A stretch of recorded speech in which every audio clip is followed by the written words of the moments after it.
क्या होता है जब युद्धभूमि की वास्तविकता कूटनीति से तेजी से आगे निकल जाती है? मध्य पूर्व में इसका उत्तर विस्फोटों की गूंज के साथ सामने आया। स्वागत नमस्कार, हिंदू इन्फोपीडिया की ओर से आपका स्वागत है।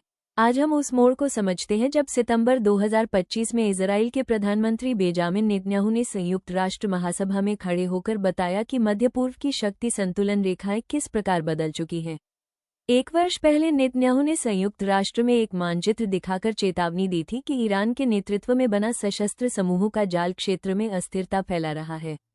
उस समय कई राजनयिकों ने इन चेतावनियों को अतिरंजना माना, परंतु जब वे 2025 में फिर उसी मंच पर पहुंचे, तब उनका उद्देश्य चेतावनी देना नहीं था, बल्कि घटनाओं का विवरण प्रस्तुत करना था। इस परिवर्तन का केंद्र था एक बड़ा सैन्य अभियान, ऑपरेशन राइजिंग लायन। 13 जून 2025 की सुबह तेहरान समय के अनुसार लगभग 3:15 पर इजराइल ने ईरान के विभिन्न स्थलों पर व्यापक हवाई आक्रमण प्रारंभ किया। 200 से अधिक युद्धक विमान 100 से अधिक लक्ष्यों पर प्रहार कर रहे थे। इन लक्ष्यों में परमाणु ढांचे, मिसाइल भंडार तथा इस्लामिक रिवोल्यूशनरी गार्ड कोर से जुड़े वरिष्ठ सैन्य अधिकारी सम्मिलित थे। यह अभियान उस घोषणा के तुरंत बाद प्रारंभ हुआ जिसमें अंतर्राष्ट्रीय परमाणु ऊर्जा एजेंसी ने कहा कि ईरान अपने परमाणु दायित्वों के पालन में पीछे रह गया है। इजराइल के रक्षा मंत्री इसराइल काट्स ने चेतावनी दी कि यदि तत्काल कदम नहीं उठाया गया तो भविष्य में स्थिति और गंभीर हो सकती है। पहले ही चरण में कई वरिष्ठ सैन्य अधिकारी मारे गए। इनमें ईरान के शीर्ष सैन्य प्रमुख जनरल मोहम्मद बाघेरी तथा रिवोल्यूशनरी गार्ड के उच्च अधिकारी सम्मिलित थे। इसके बाद प्रारंभ हुआ एक तीव्र संघर्ष जिसे कई विश्लेषक 12 दिन का युद्ध कहते हैं। ये 13 जून से 24 जून 2025 तक चला। इन 12 दिनों में ईरान ने 500 से अधिक बैलिस्टिक मिसाइलें इजराइल की ओर छोड़ी।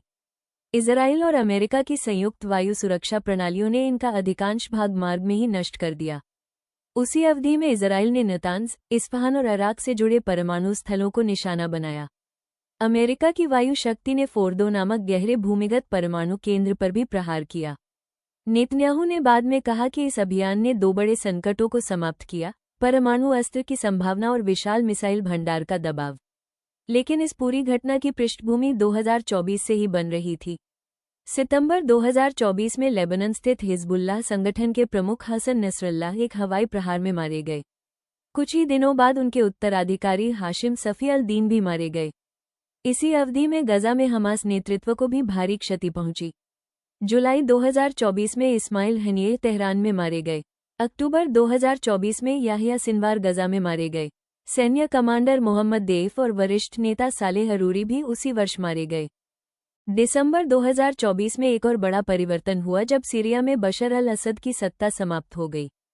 इस परिवर्तन से ईरान का वो भूमि मार्ग टूट गया जो तेहरान को लेबनान में स्थित हिजबुल्लाह से जोड़ता था।